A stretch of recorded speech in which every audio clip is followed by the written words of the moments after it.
Hey, this is Bryce from K-Base Say Hey.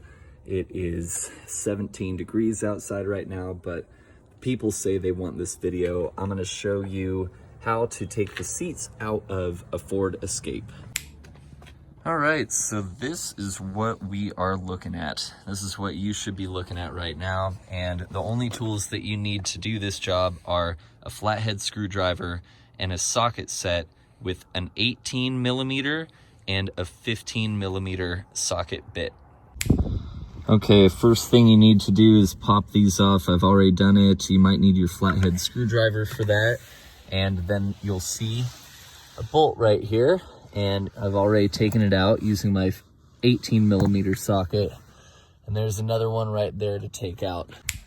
All right, once you've gotten those out, you can simply lift up the seat here and you'll see your next job. I've already done part of it, but using your 15 millimeter, you're going to remove these bolts. One of them is attached to the seat belt. You will see the seat belt twisting up.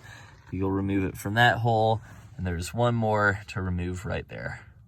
So now that you've removed those bolts, you might think you're done, but you are not. If you try to lift the seat out, it will not come.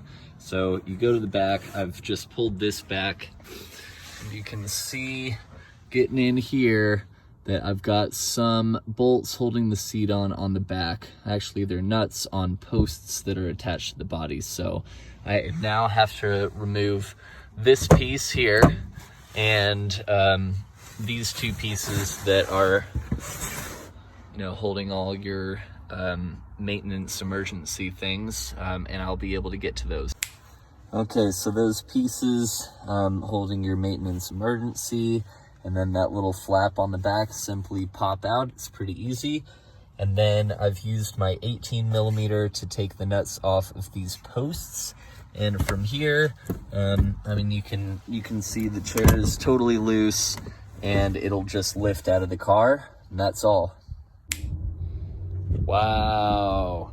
This is what your car will look like once the seats are taken out successfully. I hope this video has been helpful, and you can check out my previous video about car living for 11 months and how our kitchen and office setups worked.